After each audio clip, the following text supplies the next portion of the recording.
me about creatine. Talk to me about the importance with longevity. Creatine is one of the most well-studied supplements in human history. It can help you not only retain muscle mass, but build muscle mass. And it can also help you increase your strength, which is just as important as muscle mass. The other thing that's really interesting that was recently found out was people that took creatine had lower levels of cognitive decline and Alzheimer's disease too, especially women. That's the biggest killer in the UK. Meet longevity expert Dr. Darshan Shah. Which biomarkers should we be looking at?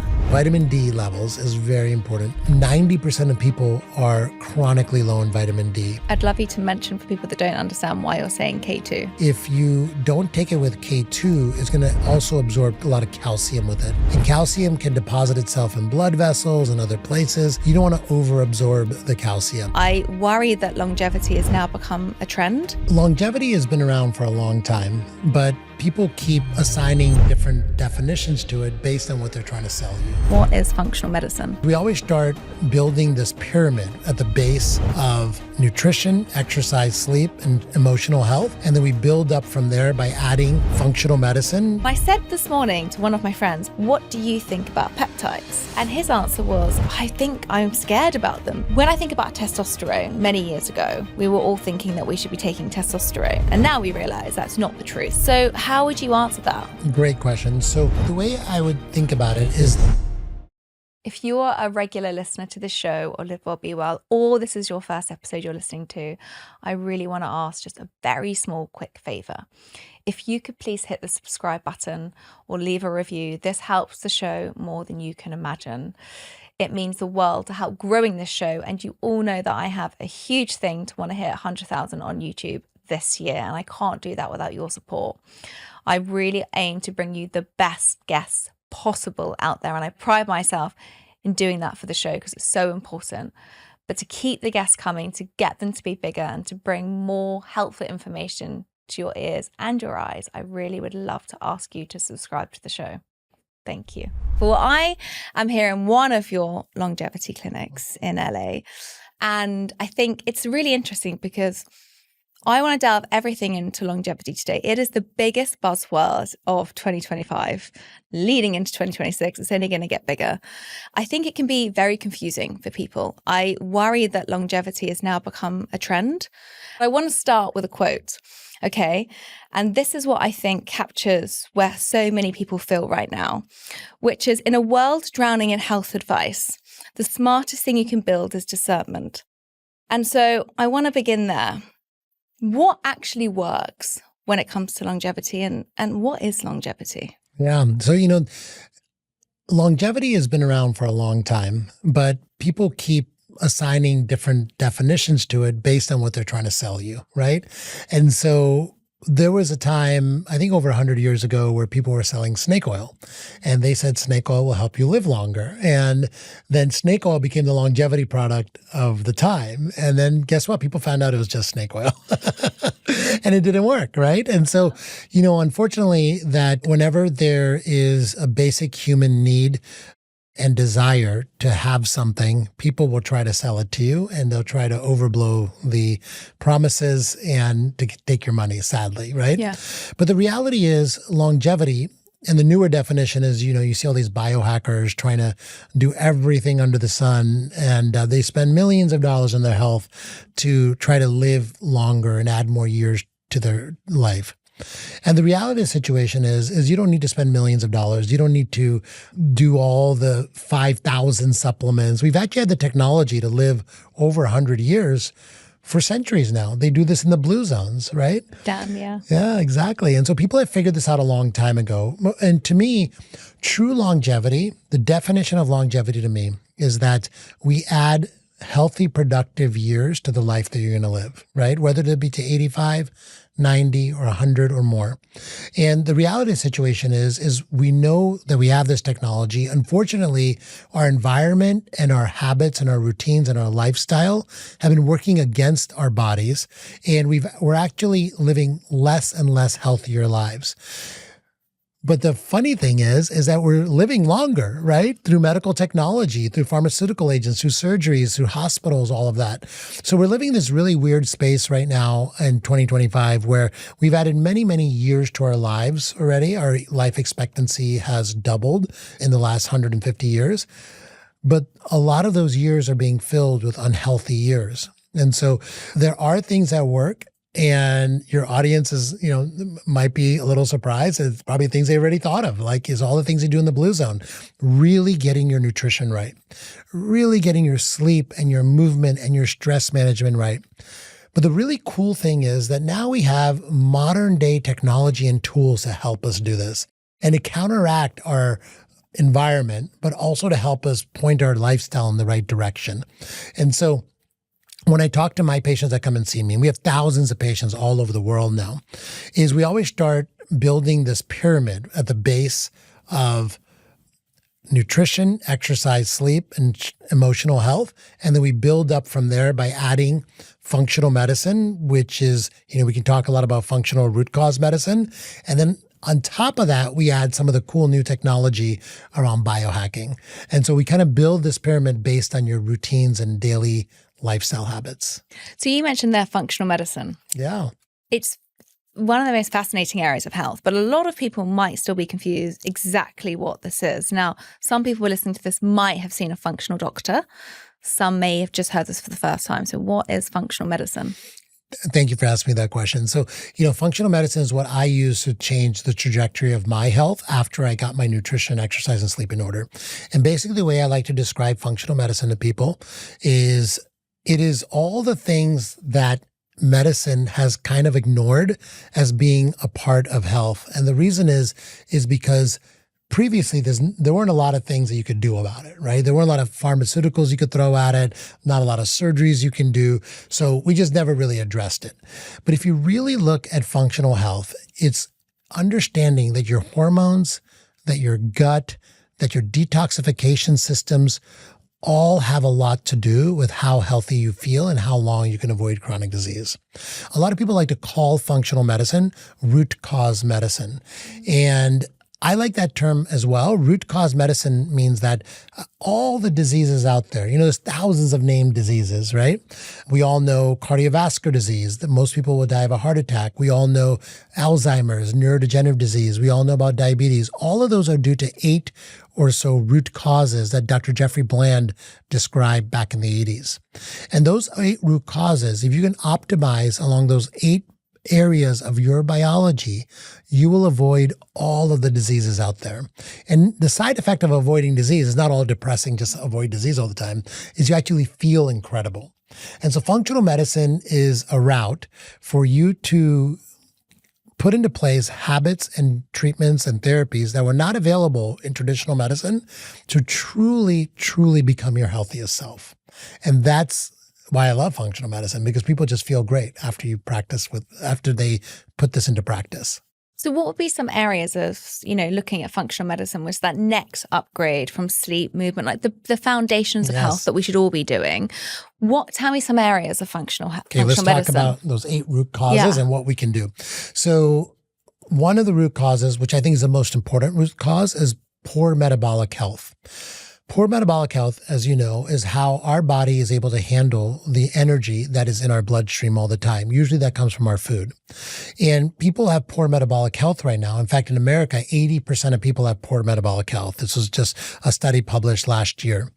And people have poor metabolic health because we take in a lot more energy than we use, okay? And what I mean by that is energy in its rawest form comes in the form of sugar. And so people are taking in a lot of sugar, either in the form of just direct sugar, like desserts and things like that, but more likely in the form of ultra-processed food and restaurant food and fast food. And drinks. And drinks, exactly, and drinks. And all of that energy is taken in through our gut, and then it gets dumped into our bloodstream. And our body, if it can't use the energy in our bloodstream, it can't use the glucose in our bloodstream, it becomes toxic. It starts sticking to everything, and we can't have that. So what does our body do? It secretes insulin to push that glucose into fat, right? Now, this is happening, like I said, to 80% of Americans plus constantly. And so people are getting diabetes. And so poor metabolic health is one of those reasons why people are getting all of the diseases. We know that if you have diabetes, you have a much higher chance of heart disease and Alzheimer's and all of it. In fact, depression, everything, obesity, visceral fat, all of it. And so how do we solve this problem, right? Well, you and I both give a lot of dietary advice, right? And so we talk about nutrition a lot and what not to eat and what to eat.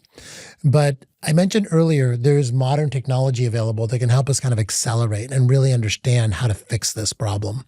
And so today that modern technology comes in the form of a continuous glucose monitor. This is a monitor. It's like a little patch you wear on your arm, and it tells you every 5 minutes what your blood glucose is. And it feeds this data to your phone.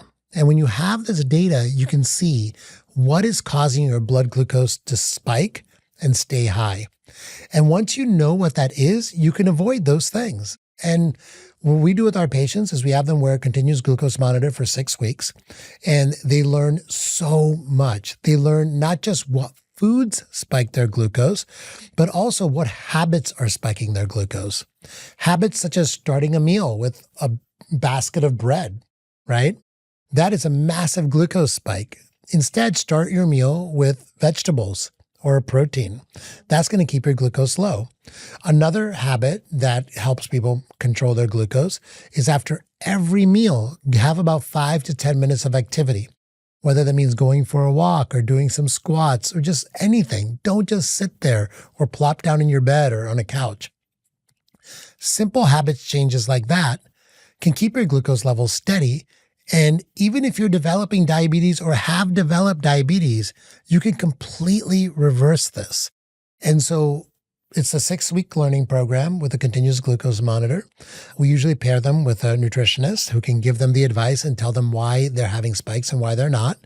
And then people have realizations and they change their entire life, and they change whether or not they head towards disease, you know?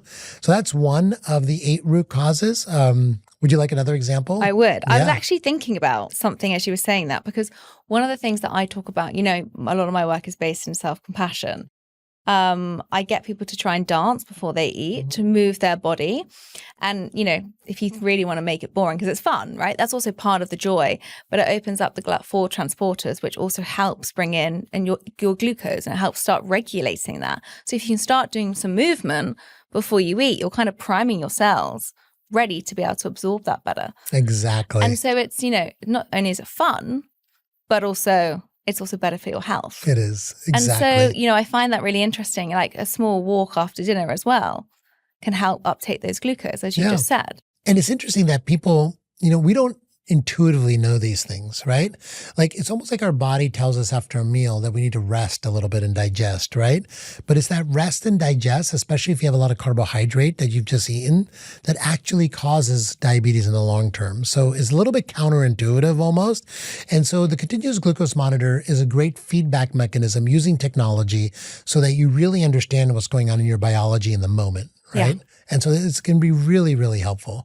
Yeah, I think it's interesting, right? Because we now have so much data on what we can use, but then the worry is people can become obsessed with their data and then kind of disconnect from how they feel. So how do you help people navigate through that world where you get to show them where their baseline is? Like it's important to understand what your biomarkers are, and that can help you understand yourself. But where do you draw the line where it's like, okay, now it's unhealthy?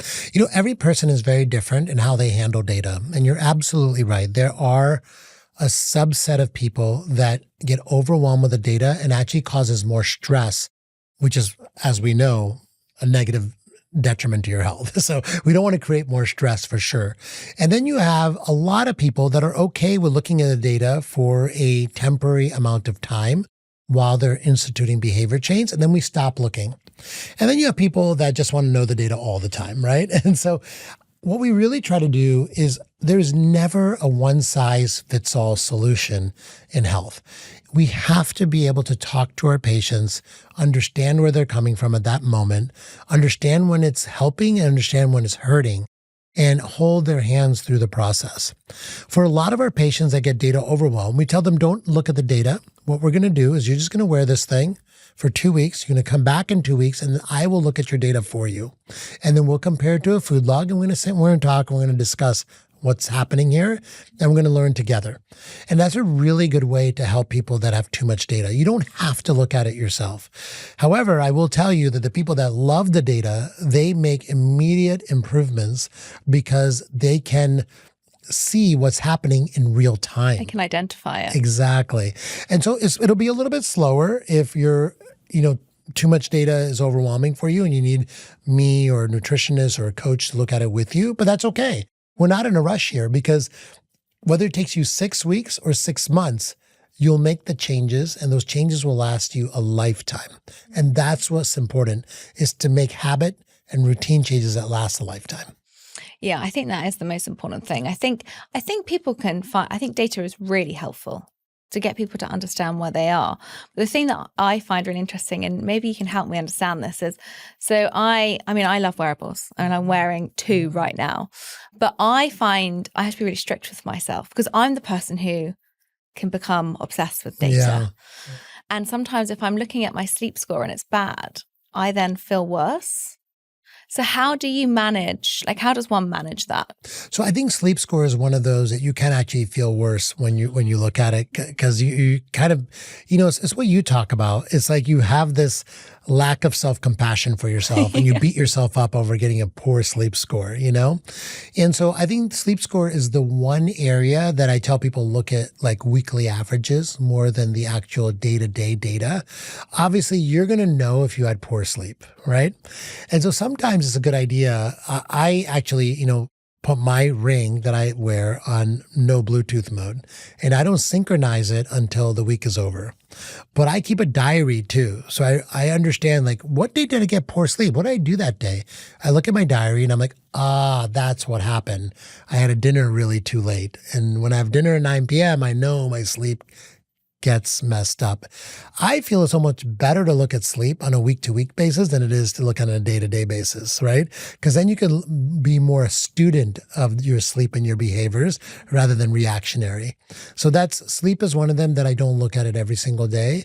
Activity, I do try to look at on a daily basis because then I can make micro adjustments the next day and try to make up for low activity days, I also, I have a scale at home. It's a bioimpedance scale. That's a scale that sends a little electrical current through your body and it tells you your fat mass and your skeletal muscle mass. And so I step on that on a weekly basis, a daily basis as well. And then I look at the trend on a weekly basis. And so, I always tell my patients, I don't care about what your weight is. I do care about what your skeletal muscle mass is, right? And so week over week, if things are going lower, you need to pick up your protein intake. You need to increase your time lifting heavy weights at the gym. So those are the important ones I look at on a weekly basis. And then biomarkers I look at on a quarterly basis. Okay, so talk to me about these. Which biomarkers should we be looking at? Yeah, there's about 10 important ones I think that every person needs to know. And the analogy I give people is you don't drive your car not knowing what the fuel level is, right?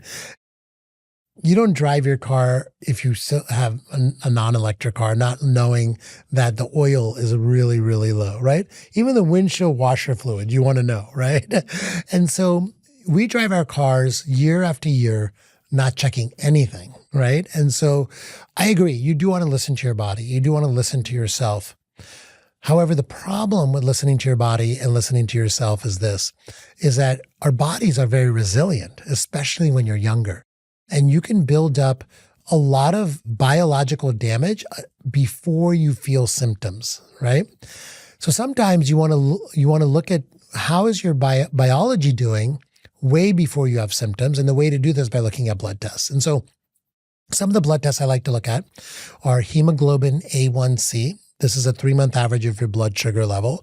Once again, it tells you if your metabolic health is off. Doctors use this to diagnose diabetes, actually. There's another measure of inflammation. Inflammation is another one of those root causes of all diseases when your immune system is overactive. This biomarker is called CRP, HSCRP. I look at that. We also look at a marker called ApoB, which is a collection of all of your damaging forms of cholesterol, especially when you're over 40 and you have some risk of heart disease, maybe a family history or other risks. And then we look at testosterone levels in both men and women, especially after the age of 40. So these are some of the blood tests that we like looking at because they give us a really good indicator of how things are working from a big picture level. As someone who has spent a long time studying the mind-body connection, I am constantly asked, what do I use to track my health? Since April, you've probably seen, if you're watching this show, me wearing a piece of tech on my arm, and that is No Watch, because I genuinely believe it has been one of the most thoughtful and mind-aware pieces of tech that you can wear. Unlike most wearables that focus just on your steps or your sleep, No Watch is a bit different. It gives you real-time insights into your nervous system, the invisible engine that calibrates everything from your stress to your sleep to your recovery, your rest, and ultimately your health. With its stress recovery metric, it doesn't just show you how long you were stressed for, but also how long you recovered. It shows you your homeostasis. And that to me is where real health begins. And I think it's all something that we're craving. And most importantly, it does this without dragging you back to your phone, because that motion just depletes you. It delivers meaningful health insights to you only when something genuinely matters, using AI to turn complex signals into clarity that you can understand. And in just 5 days, it calibrates to your body and creates your personalized health fingerprint. You can try it for 30 days completely free. And if you're curious, now's the time because they're giving you guys 15% off with my code LWBW15 if you head to nowatch.com. And you guys know, as listeners of Live Well Be Well and this whole community, that understanding yourself in the most mindful way is one of the most powerful things that you can do for your health. And this little gadget helps you on your journey. When it comes to ranges, you've just mentioned a few there. What ranges should these be in? Like, where should our blood sugar typically sit? Because I know, scarily, in the UK, once it gets to 6, you're then pre-diabetic. But I know that you look at a much lower level of this. Right. I'd love for you to talk to me about this, because I worry that people go to the doctor and go, well, the reason why I'm saying this is my father. My father has been pre-diabetic and we've worked really hard to get him back. And then he'll go and he'll say, I'm a 5.9, I'm fine. And the doctor has said, and the diabetic nurse is like, oh, you're fine, you're doing really well. And you can imagine me as a daughter who is like very much in this like health sphere of knowing about this. I'm like, no, it's not. Like, I don't want to discourage you and say it's bad, but there's so much more that we could do. And his response is, but my doctor said that it's great. Yeah. And this is the problem, right? Because I think in medical school, of which I went to medical school and I was taught this way, you look at these blood work results and you really just look for the number where you're diagnosed with a disease, because then you can prescribe a pharmaceutical for that disease, right? But we're not taught optimal ranges. So the optimal range of hemoglobin A1C is 5.2 or below. That's where you want to aim for. Now, the problem is, in the UK, 5.9 is considered not pre-diabetic, but in the United States, 5.7 is considered pre-diabetic. So, there's no difference in the laboratories for the most part. It's just you just use a different number. Yeah. That's arbitrarily picked, right? And so the other issue is that it takes a decade to go from 5.2 to 5.7 for many people, right? And so you want to know when it's headed in that direction. So when you're going to 5.4, 5.5, 5.6, you know you're going in the wrong direction. 5.9, in my view, is a problem. Like, you got to keep working on this and get it closer to 5.2, right? And I think that, no one's going to really do this for you. Sadly, medical professionals, in the United States especially, don't have the time to really deal with all of this, right? And so what happens is you look at the blood work paper, and I've done this before, you get the paper. If nothing's red, you just put it aside and say everything's fine, next patient, right? And so you really have to take control of this yourself and really have to understand what are those critical biomarkers and what is the optimal range and why they're important. So how often should people be getting these blood tests, in your opinion? In my opinion, quarterly. Okay. Yeah, in my opinion, quarterly. Now, that's what we do for all of our patients. I think quarterly you can really make changes. I think especially if you're over the age of 40, quarterly is a really good idea. However, at least every 6 months. Once a year is just not enough. So you mentioned 4 there. What were the other ones? There's D, D3 with K2 one. Yeah, so vitamin D levels is very important. Your vitamin D is a hormone in your body. Without it, many of your body systems just don't function as well. And your vitamin D level should be between 50 and 80. 90% of people are chronically low in vitamin D. Vitamin D is the only vitamin your body can make, and it's made by exposing yourself to sunlight. Sadly, we spend a lot of our times inside with all of our clothes on, and so we just don't make vitamin D like we used to. And in the UK, we don't have sunshine. Exactly. So sadly, you're going to find many people have low vitamin D. And then the solution is vitamin D3, K2 as a supplement, right? I'd love you to mention for people that don't understand why you're saying K2. Yeah. So vitamin D comes in the form of vitamin D3, which is what's really well absorbed. However, if you don't take it with K2, it's going to also absorb a lot of calcium with it. And calcium can deposit itself in blood vessels and other places. You don't want to overabsorb the calcium. And so vitamin D3, K2 prevents that calcium absorption problem. I love that. I call it like the signaling kind of enzyme that kind of helps push it into where it's going. Exactly, right? Yeah. That's another way to think of it too.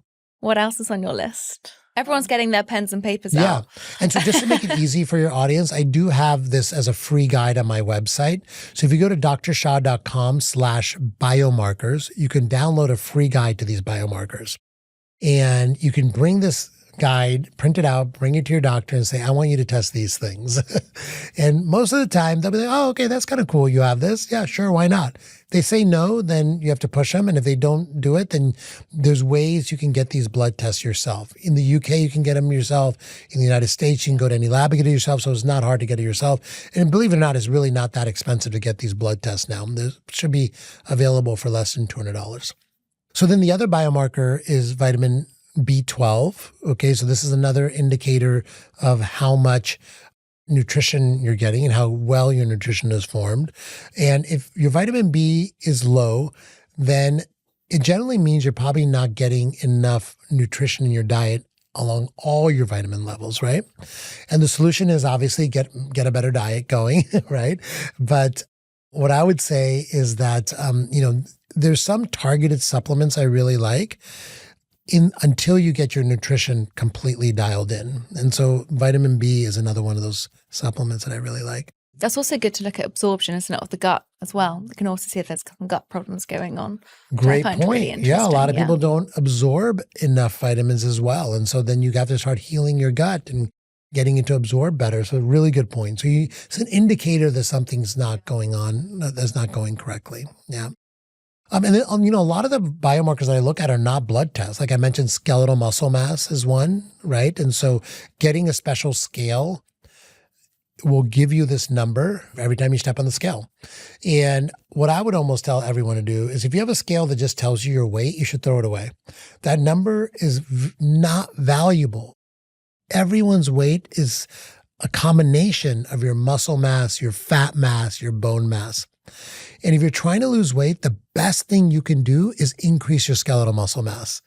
You will lose weight and you will completely change your body composition. And so a scale that just gives you your skeletal muscle mass is so much better to follow, And so these scales now only cost $20, $30. And so you can get them online and they're super easy and they're very, you can argue all day long about the accuracy, but it's really the directionality that matters. And so like we talked about earlier, and so that's another biomarker that I really like. Yeah. So when it comes to aging in general, like we're doing these as preventative measures, right? All of these biomarkers are us to kind of keep us in good health.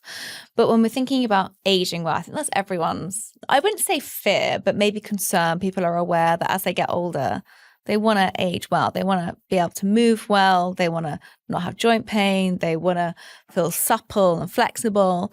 Like when it comes to functional health and functional medicine, what are your main kind of areas that you focus on if someone comes in their late 30s and says, help me, I don't want to age that. I don't want to age. I want to stay young. What would you say? Okay. So the reason I'm picking these biomarkers is they're all an indicator of aging. Right. Poor metabolic health will increase your risk of all the chronic diseases. And also increase amount of fat on your body. It will also increase amount of visceral fat, which is fat underneath your abdominal muscles. And all of this leads to accelerated aging, okay? Poor skeletal muscle mass leads to decreased mobility, decreased balance, and poor bone health. Your bones are attached to your muscle. And people think, oh, my bones are not healthy and I have osteoporosis because I don't have enough calcium. That's not true. It's because you're not using your muscles enough is the reason that you have poor bone health, right? Another thing that leads to accelerated aging is a diet that is devoid of nutrients. So not having enough vitamin D3, vitamin B also leads to accelerated aging, right? And so the things that cause you to age faster are in general detectable by these biomarkers. A lot of these are detectable because they point to you're just not getting your lifestyle right. Your nutrition is not good. Your movement is not enough. Your sleep is disrupted and you have too much stress, right? And so once you understand how these biomarkers point to those problems, and you start modifying your lifestyle to optimize these biomarkers, your aging slows down dramatically. Wow. Okay. So one thing that I'm thinking about there as you're saying this, because muscle mass is a real indicator that you're saying. Yeah. The biggest thing that's booming right now, which is really interesting, is creatine monohydrate. Everyone's obviously talking about, around 10 grams is what you should be taking a day of creatine for men and women. It's actually really important for postmenopausal women with some interesting research coming out now. I mean, obviously, we're putting more women now into trials. And so we're seeing actually it's benefiting women too. Talk to me about creatine. Talk to me about the importance with longevity. Sure. Creatine is one of the most well-studied supplements in human history. There's hundreds of thousands of studies on creatine. And what I can tell you about it is that it's very safe. It can help you not only retain muscle mass, but build muscle mass. And it can also help you increase your strength, which is just as important as muscle mass, okay? The other thing that's really interesting that was recently found out was people that took creatine had lower levels of cognitive decline in Alzheimer's disease too, especially women. That's the biggest killer in the UK. Yeah. Yeah, and it's rising every year, especially in women. And so I think creatine can be also one of those like critical core supplements that people can take. I'm not a big supplement pusher, but I will tell you that there's some supplements, just because we live in an environment and a society that is constantly pushing us to the brink, we're using all of our nutrients much faster than our ancestors did back in the 1920s or 30s. And we just need more, and sadly pair that with the lack of nutrient density in most of our diets, and we're just not getting enough nutrition. And so creatine can be one of those supplements that can be very helpful. Yeah. How do you look at your daily nutrition? Yeah, it's hard, right? Because, this is something you talk with people about all the day. And it's really understanding that you have to get it right, I would say 80% of the time, right? And you have to give yourself some leeway because we can't always eat perfectly every single meal. The problem is people get it wrong 80% of the time. And then when they're gain a lot of weight or they just don't feel good about themselves, they're not feeling good, then they go on a diet, and I'm doing quotation marks, and that diet helps them get it right for a little while, but it's usually a very restrictive diet, which then causes other problems, less nutrients, and they lose muscle. And then they have a different problem, right? And so they're going on this back and forth flip-flop of diets that don't work, and then they get upset and they gain weight and it goes back and forth, right? So it's really, really critical in my mind to just have good habits in place. And big picture, the way I look at nutrition for almost every human is you want to get three things right.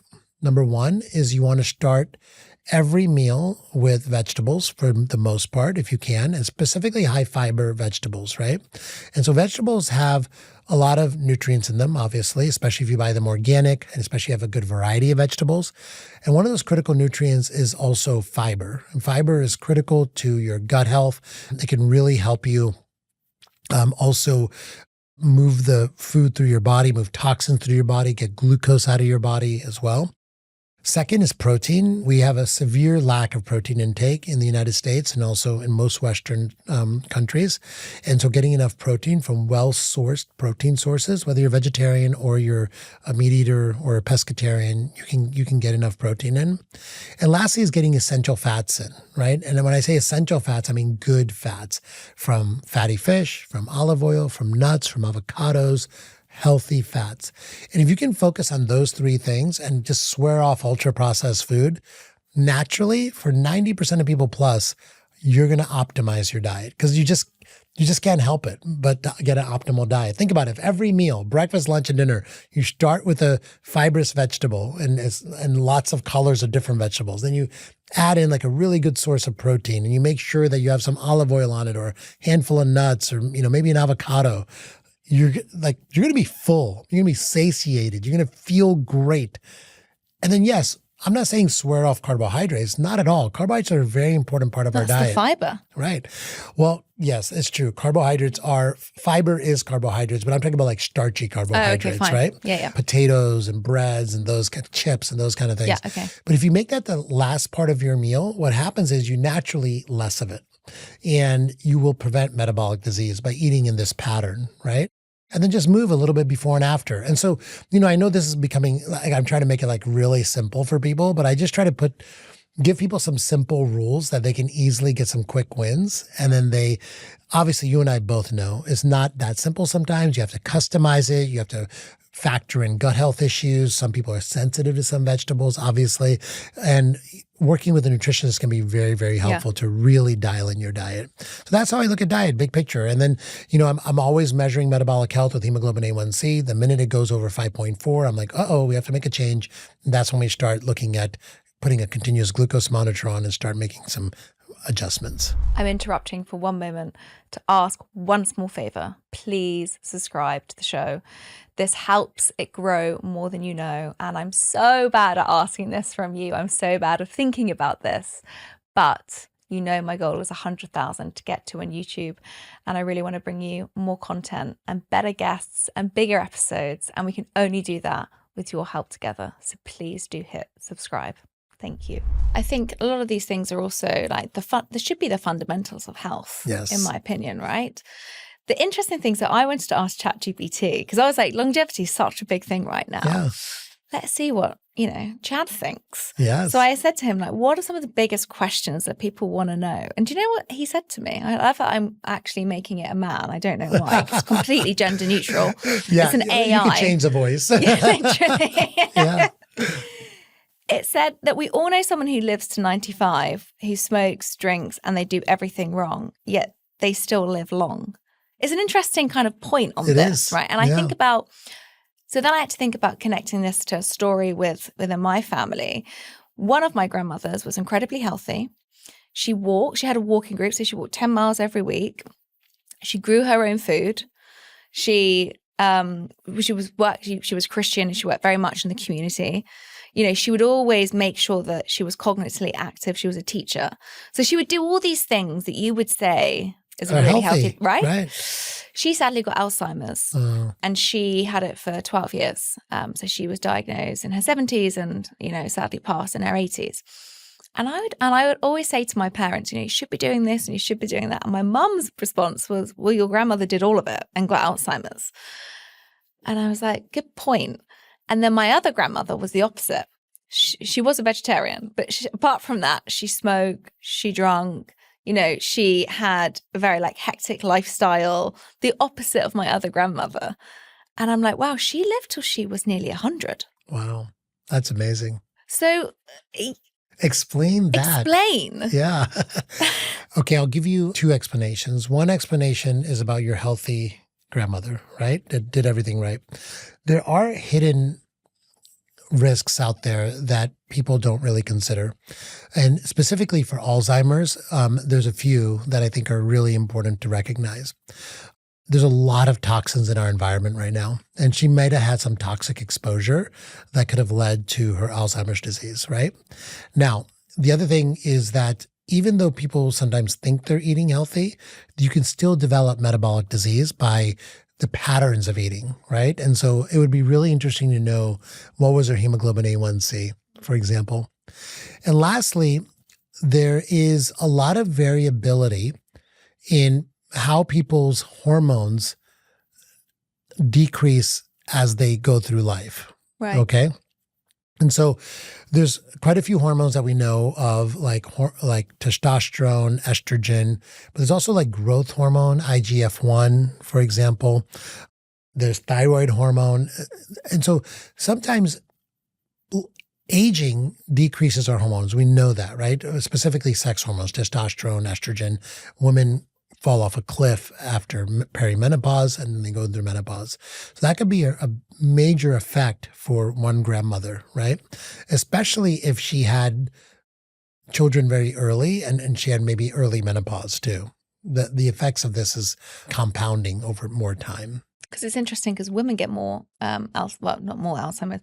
Women are more predisposed to getting Alzheimer's than men. And they do get more Alzheimer's. Yeah, but there's many more women with Alzheimer's than men. Yeah. I think it's like a 2-to-1 ratio. And that must be connected to the menopause in some way, It's absolutely connected to estrogen, yeah. And so the message there is, if you're a woman, make sure if you're going through perimenopause or menopause, see a really, really good hormone doctor that can tell you like what you can do to kind of normalize your hormones, right?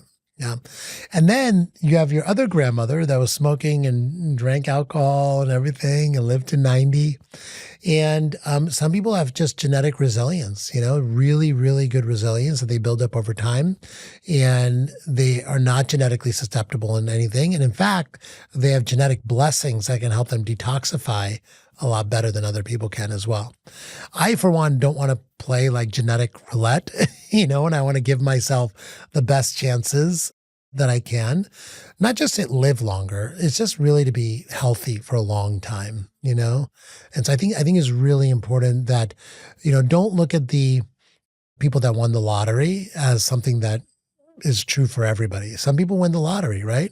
I don't care how many times you buy a lottery ticket sometimes. You might never win the lottery, right?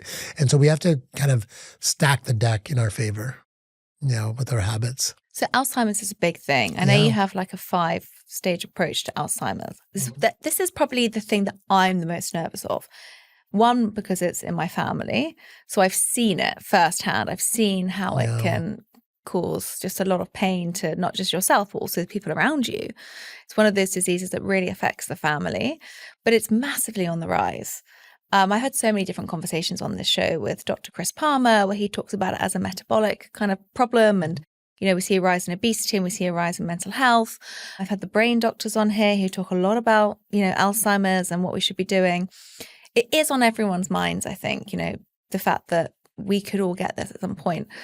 What are your kind of main things that we should be doing to avoid Alzheimer's or to try and reduce it and look at prevention? Yeah, my favorite researcher in this, I love Chris Palmer too, by the way, but also Dale Bredesen is excellent. Have you interviewed him yet? No. Yeah, I'll make the introduction. You should have him on for sure. His message is basically like there's different types of Alzheimer's due to different things, and you have to find out what type of Alzheimer's you have, and you can do that through testing. And once you know, then you start working on those things, and you will decrease your chance of getting Alzheimer's. The critical piece of this puzzle is timing, to know as soon as possible. Okay. And so some of the reasons people get Alzheimer's are poor metabolic health, high levels of inflammation, high levels of toxic exposure, all of those things we can test for, right? We talked about the continuous glucose monitor. We can do a urine toxin test for toxins and see what toxins are building up. We can check for inflammation with the HSCRP and go looking for where you have inflammation. And so even if you have a genetic susceptibility to Alzheimer's disease, you can prevent it by removing all of these problems, right? The other things that you can do to prevent Alzheimer's is to exercise your brain and keep it healthy. How do you do that? Meditation is really, really good. You want to give your brain time to rest. In this life, we rarely give our brains time to rest, especially with our cell phones. We feel like we have to keep our brains constantly active all the time. And that's a big problem. That's what's leading to a lot of buildup of toxins in our brain, right? Yeah, I always say the best way someone can do that is how I say to myself, when you're in a queue, don't get out your phone. Right. The automatic thing when you're in a queue, what do? Get your phone out. Right. Or you're in a waiting room. I better get my phone out. Yeah. And that's the moments, because I think it can be really hard to go home and just be like, I'm not going to look at my phone. But actually, we have so many moments in the day when we might go and get a coffee. When you're going to the bathroom, Yeah. massive. Just don't take the phone into the bathroom with you. Exactly. They're the big Yeah, moments. that's not a time to go look at the phone. Exactly. No one did that until like 20 years ago, right? Right? This is the thing. Yeah. So I think that is a real problem. And so, giving your brain time to relax and just kind of empty is really important. When does your brain clean itself? It's at night when you sleep. So making sure you get really, really good sleep and you prioritize sleep is super important. And then lastly, what I would say too is, I keep talking about toxins, is like really, really reducing your toxic burden in your life. That could come in many forms, like, air purifiers at home, opening your windows at home, not drinking out of plastic water bottles all the time, filtering your water, either with a reverse osmosis unit or through filtration devices, making sure the products you put on your skin aren't toxic products, right? And then eating organic food and staying away from ultra-processed food. All of that will reduce the level of toxic exposure to your body and let your body catch up and kind of mitigate for the toxins you do get exposed to. So that's very important. You said something there which I think might not go over people's minds, but they might not digest it in the way that I haven't done in the past, where you said not putting toxic things into your home or toxic things into your body. Most people wear deodorants, most people wear perfumes, most people wash their hair with silicons and things. We wear makeup. It's all of the, we wash our clothes sometimes in strong chemicals. We put bleach in the home. I think these daily things, most people would struggle to think about alternatives, or they think about, well, no, I want to smell good, so I don't care. I'm going to wear that perfume because I love it. How can you navigate this to reduce the toxins? Because I think people may not even just be aware of how much is in their home. Yeah. There's a lot of toxins in our home. And most of the toxins we get are from our home, believe it or not. And so you really need to look at all the products you're using, specifically your cleaning products for your clothes and for your home, and try to find non-toxic versions of those. Okay? Which is what? Okay, so for example, we think that we're supposed to have a different spray bottle of cleaner for our glass and another one for our furniture and then another, and they need to smell really good and they need to have antibacterial in it. All of those things are very negative, and you don't need a different cleaner for everything. So there are companies now that make non-toxic cleaners. For example, there's a company called Branch Basics, and all they have is one cleaning product. And you just mix it in different concentrations for your windows, for your furniture, for your countertops, and you just use that. And it works great, and it still smells good, and it is non-toxic. And you don't want to kill all the bacteria in your home, because when you kill all the bacteria, you're still going to have some bacteria behind. Those are going to be the strongest bacteria, and those are going to replicate into now you have strong bacteria that you cannot kill throughout your entire house. And so you have to have that balance. So instead of killing all the bacteria, you just want to wipe it off and get rid of it and get it out of your house, but not kill it all. Okay. And so it's really not about antibiotics or antibacterial cleaning products. Stay away from those and try to find non-toxic versions. And there's different, all over the world now, people are making non-toxic cleaning products because we realize finally that our cleaners are really causing a lot of health problems. Yeah. And the other big thing I would say is a lot of people have in their home anti-pest products, right? Like sprays for ants and cockroaches and all these things. And those are very toxic, right? And there are non-toxic products for those too. Believe it or not, peppermint repels a lot of bugs. Peppermint. Really? Yeah. I'm the worst. I'm always yeah. You're like, I don't want that fly. Yeah. And you're spraying this chemical into the air. Then you're breathing it. And it's not good for you. I know, right. Yeah, that's just made me even I'm not aware of this. This is the thing. I talk about this all the time. And then I'm like, oh yeah, I was spraying that all over myself the other day. Yeah, that's a problem. It's a problem. And so I think once you realize, you can start doing the research, you can figure this out, and it's not that hard actually.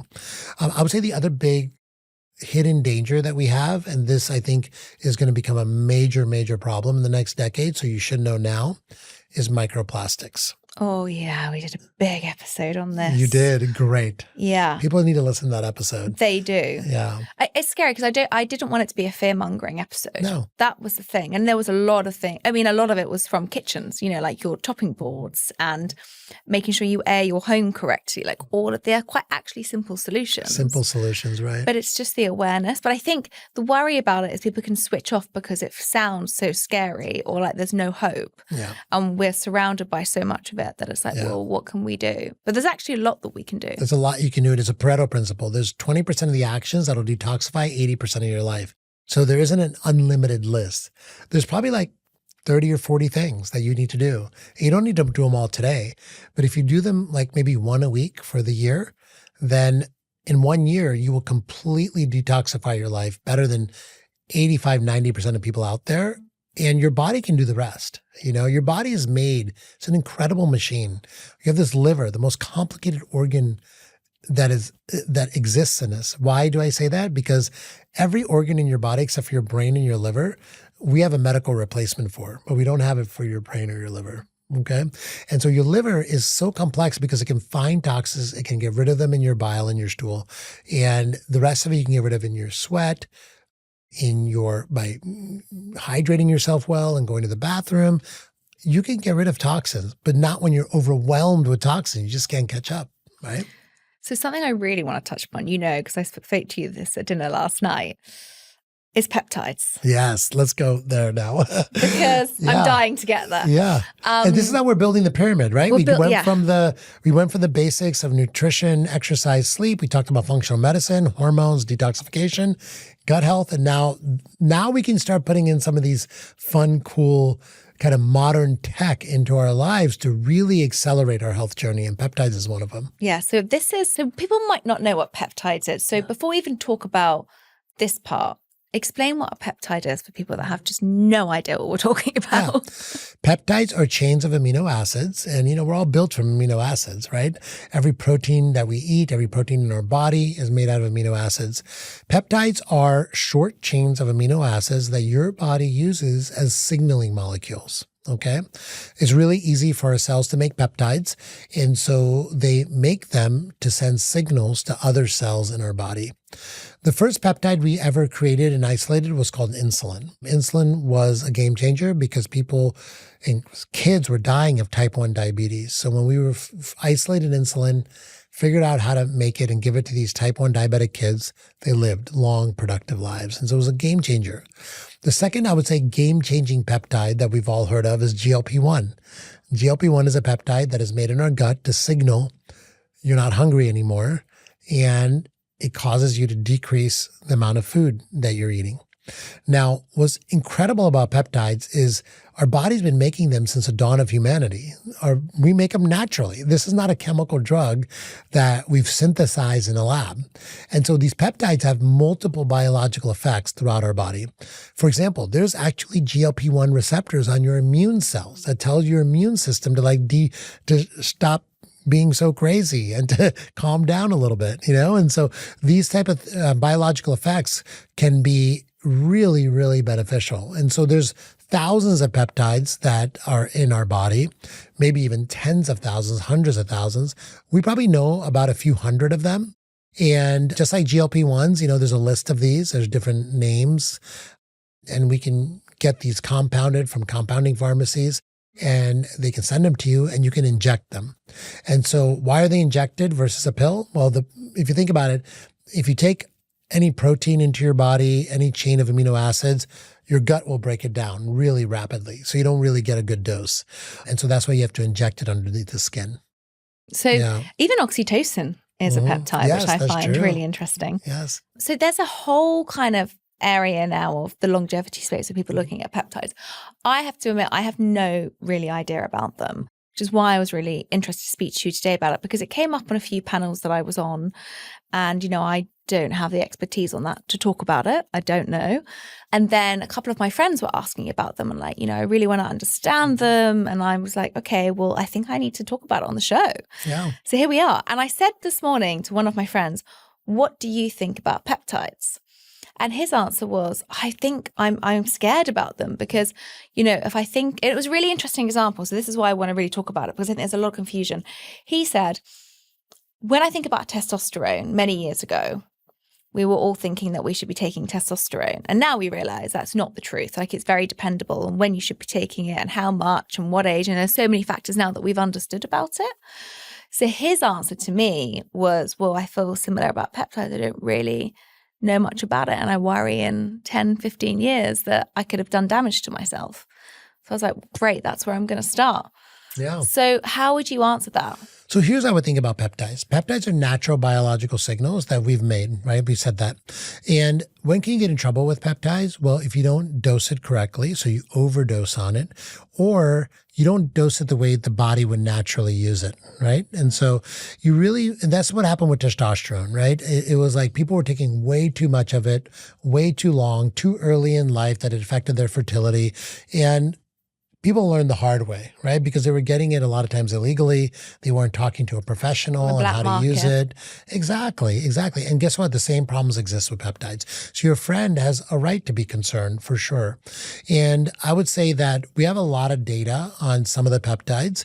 And so those are the ones that I feel safe using for myself and my patients, as long as they're listening to me on the dose, as long as we are cycling them the way the body would cycle them, and as long as we're sourcing them well, right? Like, you can get a lot of these peptides on the internet now yourself, and there's no idea what the quality of those are. So we make sure that when we source the peptides, that we're sourcing them from a reputable pharmacy and we're testing it as well. Yeah, because that's really important, because there's a lot of things in that can actually be very toxic to the body that aren't removed, right? Which when it's regulated from a physician that it is. Yes. So one thing I'm really interested in is the gut. Yeah. Because there's a very specific peptide that they work on with inflammation and gut problems. So can we talk a bit about that? Yeah. So one of the peptides I found extremely helpful for the gut is one called BPC 157. And so a lot of people have leaky gut, or they have damage to their gut from ultra processed food. Maybe they took too many antibiotics and it's really messed up their gut, right? And what happens when you have gut that is inflamed is, our gut is only one cell layer thick. And so these enterocytes, they separate from each other and you get leaky gut. And then the toxins kind of easily flow through your gut wall. And that's a big problem, right? Because that creates your immune system to become very overactive and you get inflammation. So how do you heal this? Well, number one, you stop taking the thing that is causing your gut to be inflamed. So whether it be antibiotics, non-steroidal anti-inflammatory drugs, ultra-processed food, all these things, stop them, take away the thing that's causing the problem, and then give your gut what it needs to heal. And so one of the things that is a signal that for your gut to heal is called BPC 157. It's actually made in your gut. So this is one of those signaling molecules made in your gut. And when you take this one peptide orally, it actually signals your gut that things are okay now, we can heal. And so we use that in combination with collagen, bone broth, glutamine, and a few other probiotics to heal people's gut. And it's a really well-known peptide. A lot of people have taken it, and very low side effect profile, actually. I actually never seen anyone with a side effect from it, and it's been really helpful to help people with leaky gut and gut issues. Now, here's the crazy thing about it, though. This same peptide, BPC 157, if you inject it, it can actually help joints to heal. It can help you heal from surgery faster. It's just a healing peptide overall. So it works beyond just the gut. It can work anywhere in your body if it's injected. Wow. And there's a lot of research on this, like big randomized controlled trials? I would say there's a good amount of research on it, nowhere near the kind that the pharma industry can fund, but I think we're going to see more and more research come out as people realize the massive potential of these peptides. Wow. Yeah. And then what about aging? When you're looking at peptides, and like what ones would you use when somebody's looking at their aging? So I would say, aging is due to a lot of different factors, right? And so I can tell you some peptides that help with some of the factors of aging. One of those factors of aging is your immune system as we age becomes less and less able to do its job. It becomes less able to find cancers and get rid of cancer. It gets less able to fight infections, for example. I guess your immune system is actually very intimately involved in the healing processes through your body. So as you age, your immune cells become less and less able to do their job. And there's a peptide called TB500, which helps your immune system to work better. And so TB500 is a fantastic peptide for people with autoimmune diseases, but also for just keeping your immune cells healthy and young and vibrant. So that's one that I use. Another issue with aging is after you turn about 55 or so, your growth hormone levels start going down quite significantly. And so we measure proxy for growth hormone called IGF-1. And if your IGF-1 level is low, we can give you a growth hormone secretagogue, it's called. These are peptides like CJC or tesamorelin, the two names of them, that promote or push your hypothalamus to secrete more growth hormone. Okay. And so we try to dial it up a little bit because we know that when we dial up the growth hormone, you sleep better, you heal better, you build more muscle, you put on less fat, all of these things that can lead to early aging as well. So those are a couple of aging peptides, I would say. And is there any risks with taking these? Like, are there any, obviously, if it's not via a black market, let's just take the risks are massive, I think, if you don't get it via a physician, right? Because you have no idea where that's coming from. So if we take that out and we're doing it the proper route, are there any risks with taking peptides? Yeah, for sure. Like if you so each one has different risks, right? I would say BPC 157 is a very low risk peptide. But for example, if you take too much tesamorelin and you have your growth hormone go too high, that can also lead to problems. You get high blood pressure. You can get more inflammation, actually, believe it or not. So you really want to make sure that you're dosing it appropriately. Okay. And so when, like, the interesting thing is at what age, I mean, I'm guessing nobody in their 20s, obviously, but 30s, 40s, 50s, like when should we be looking at these types of things? I would say yes to all those. Yeah, it just kind of depends on how your body is biologically at that age, right? Obviously, as you turn 50, 55, 60, these are going to become more and more important in your life. When you're younger, like say in your 30s, say you hurt yourself in a sporting injury or something, BPC 157 could be very appropriate. You know, I have friends who are 40s, they maybe go through a knee surgery. We put them on tesamorelin and BPC TB500 to help them heal from surgery a lot faster. And so these are just all tools that we can use depending on the status of the person and kind of what they're going after. You know, a lot of young people have gut issues, and so we'll still use BPC for their gut. It's a big thing. The gut. I think it's one of the biggest engagements that we have on this program. Yeah. Anything that we do in the gut microbiome, people are so eager to find out more because I think everyone's suffering in such a range of different scenarios. And I also think that there's not always a simple solution with a lot of gut problems. Sometimes people think like they can't understand why they're not being solved, and so they just live with a painful gut. Yeah, you know, I think a lot of people live with this because their traditional doctors don't really have much to offer them, right? If you go see a gastroenterologist, what are they going to do? They're going to scope you, you know, they're going to look down your esophagus, they're going to look up the other side. You're going to do a lovely colonoscopy and a lovely endoscopy, yeah? Right. And you can't see what's going on microscopically with those. But microscopically, what's happening is your gut microbiome could be damaged. You can have leaky gut. Your enterocytes could be damaged. There's so many other things that we can see now with advanced testing that we use in functional medicine that can really help people, you know, and we have so many better treatments now too, the more that we understand the gut. Yeah, I think it's one of the most, like, you know, the most important powerhouses of our systems. I mean, the more we understand the microbiome, the more we are truly understanding that there is a gut-brain connection, there's a gut-heart connection. The gut is really controlling a lot of what's going on in our body, okay? And so the healthier your gut, the healthier the rest of your body is going to feel. So you qualified as a medical doctor at 21, am I correct? Yeah. What made you, because I want to say this is a new area of health. It's not in some domains and it is in others. Some people might be hearing this for the first time this year or the last few years. You've been surrounded by this for a while. What made you switch into this world? Yeah. More into the precision prevention side of things? It was my own personal health journey. So when I graduated from medical school at 21, I immediately went into becoming a surgeon. I love surgery. I did general surgery, trauma surgery. You know, I was at the hospital all night long operating on people, sometimes 14, 16-hour cases. I then went to the Mayo Clinic to train, which is one of the best hospitals in the country, in my opinion. And we did all sorts of complicated surgeries every other day. So the way Mayo operates, you go to the operating room every other day and you spend the entire day there. Sometimes you're in 2 or 3 different surgery rooms at the same time.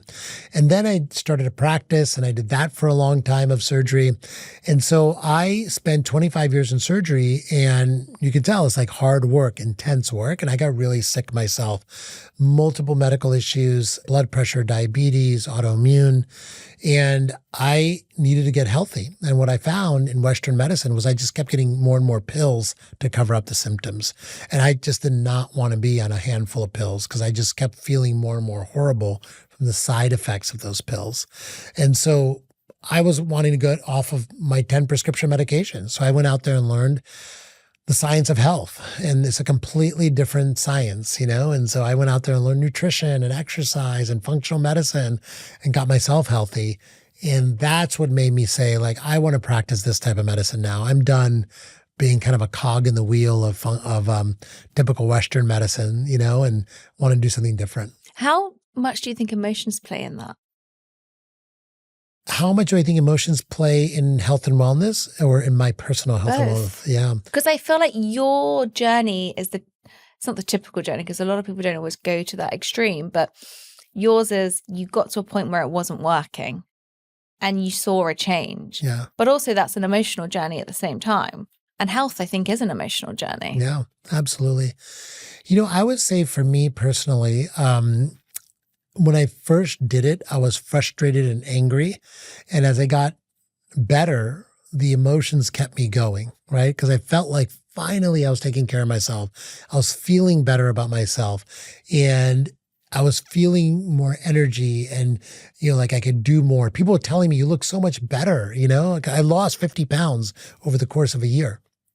And that was probably too fast, but, I feel like I did it all naturally, And so I was really feeling that I went from a state of like not feeling great about myself to a state of just feeling really, really good about myself.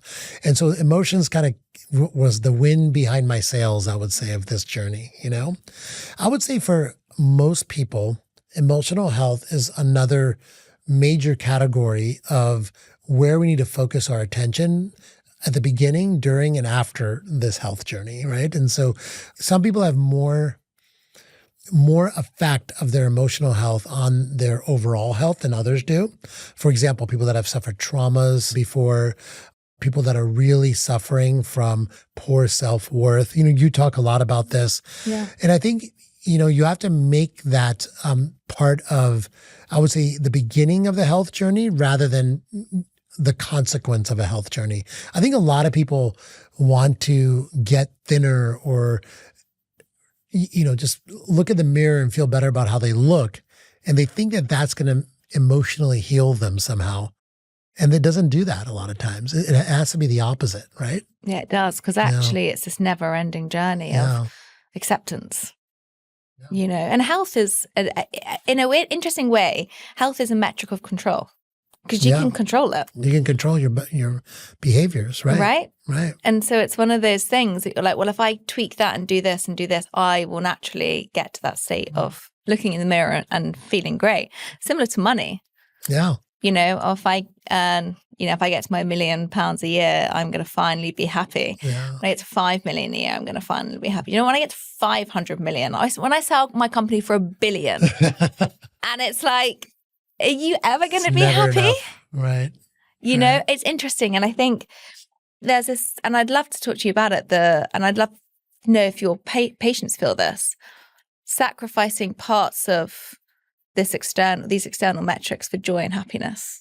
I would say that I talk a lot to my patients about this, and because people sometimes do get very obsessive and they do too much, and they're always focused on their health and they deprive themselves of joy for what they think is going to lead to ultimate health, and they're not happy.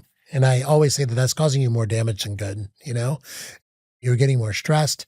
You're spending less time in joy than you are in, stressing about your health. And that's a problem, And so, the way I try to look at health is a reframing into, I would say, giving yourself time for self-care. I use the word self-care a lot because I love that. yeah, health is really caring for yourself, right? And I think Absolutely. that really makes it more positive, right? And there's a lot of ways to care for yourself, but it gives you more empathy for yourself when you refer to it as self-care. Yeah, I love that. It's definitely been like a bit misconstrued with the bubble bath, but I think self-care needs a reframe. I think it needs an upgrade. And I think it's one of the main pillars of longevity. Yeah. Because if you actually care about yourself, you're going to make the choices that are right for you, right? Right. Exactly. So, I mean, everyone's probably listening to this going, well, we really have gone through the pyramid. We've kind of ended up at the peptides, which for me is really, I'm finding a really fascinating area to understand more about. What are you most excited about that's going to come up in the next because there's so much with AI as well, where I'm like, that's where I'm quite excited about with healthcare, where everything's going to start turning. And I think we will turn way more towards preventative. Yeah. What are you most excited about? I think things are going to come in different stages. So the first thing that's going to happen is people are going to be so much more empowered to really take control of their health, right? And that's going to come through a combination of wearables giving data back to an AI and the AI really understanding your entire health journey and then giving you real personalized, real-time feedback. And then for the first time, you're not going to feel like, I don't know what's going on and I don't know what to do, because you are going to know what's going on and your AI is going to know what to do and it's going to tell you. And so at that point, you're not going to have any excuse except not having the right mindset, right? Because then it's just really getting the right mindset. So once you feel empowered, you're going to be able to make real-time changes for yourself. And then people only start going to the doctor when things are really bad, right? Which is what the healthcare system was really developed for in the first place. It wasn't meant to keep you healthy. It wasn't meant to reverse chronic disease. It was built for when you get into an accident, when you have a heart attack, when you get diagnosed with cancer, when you have a severe infection. And so that's really exciting because we all see these curves of how unhealthy people are getting. Obesity is rising, Alzheimer's rising, diabetes is rising. And you see these graphs, and you're like, oh, this is horrible. Like pretty soon 100% of people are going to have 100% of everything. And I think the reality, so true. right? And so the reality is I think we're going to reach in the next 5 years a point where that plateaus and actually reverses. And in the next 20, 30 years, it's going to be on the downtrend, all of it. I do think there's technological advancements that are going to really help this to turn around and go back down. One of them is GLP-1, for sure. I think GLP-1 is number one out of 100 different technological advances that are going to come in the next decade.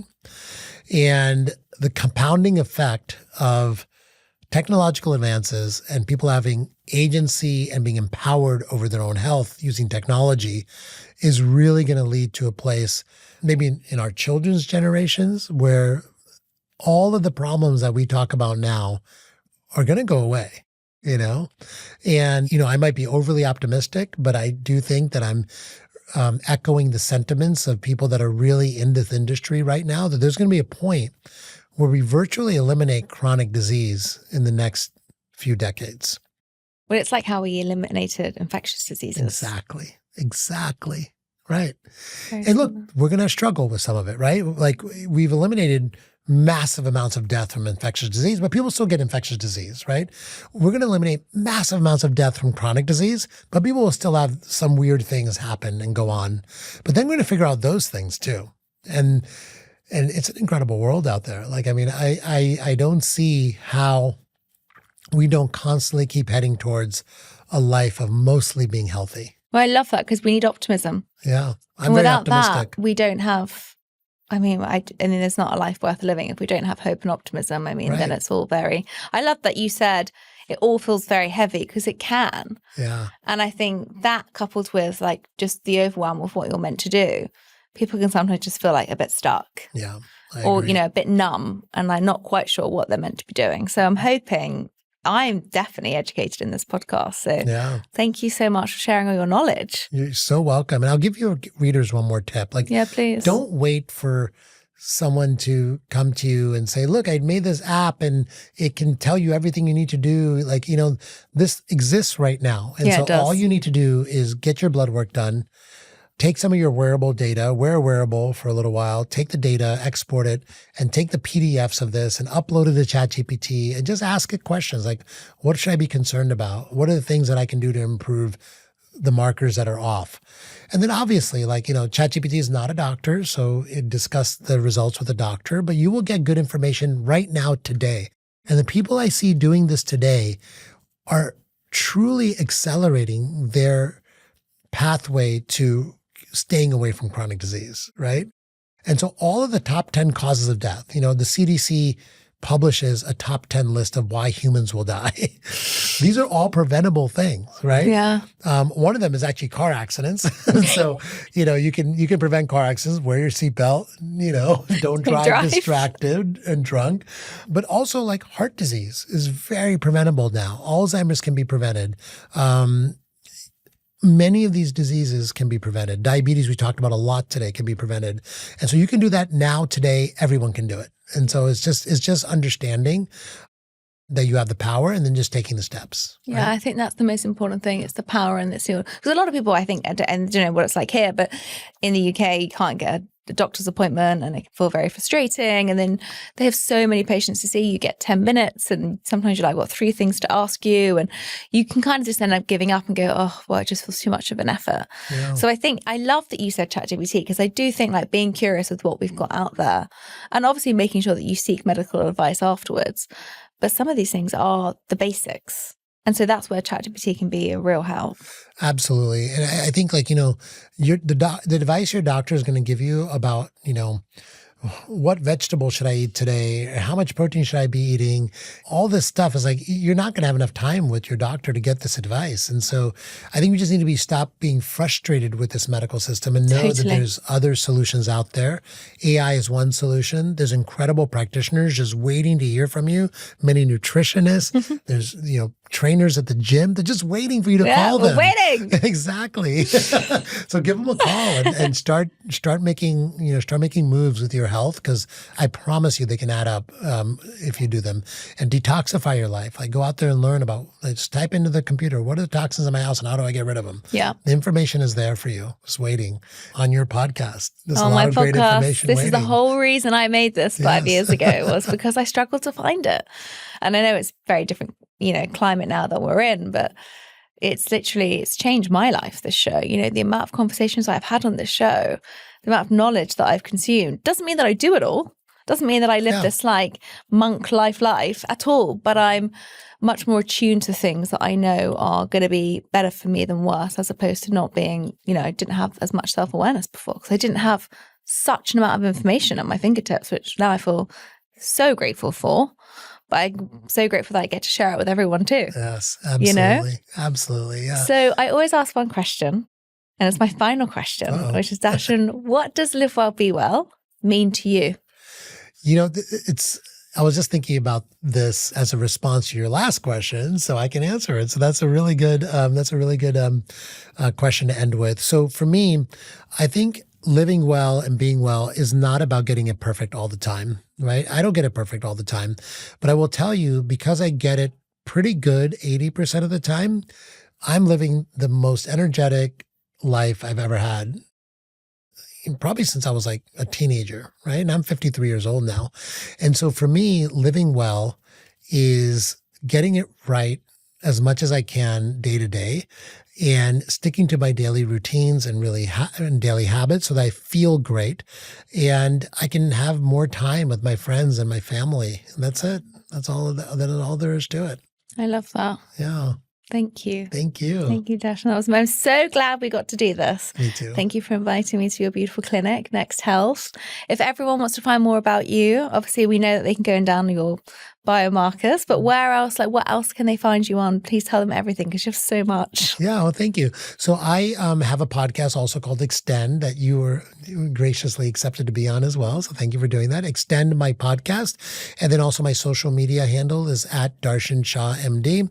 And then I give everyone my website, drshah.com. I have other tools on there on how to decrease your toxic exposure, improve your sleep, biomarkers. And so it's all free stuff on drshah.com. Amazing. And Next Health as well. Yes, and my clinic. So if you happen to be in the United States, also you're looking to come to the UK very soon, next-health.com. Can't wait. Yep. Sign me We have clinics up. all over the US, in Vancouver and Dubai as well. Yeah, amazing. It's incredible. It really is incredible what you've built. And thank you for just pioneering preventative health and medicine. It's so important, and very thankful that you're doing it. My pleasure. Thank you for having me.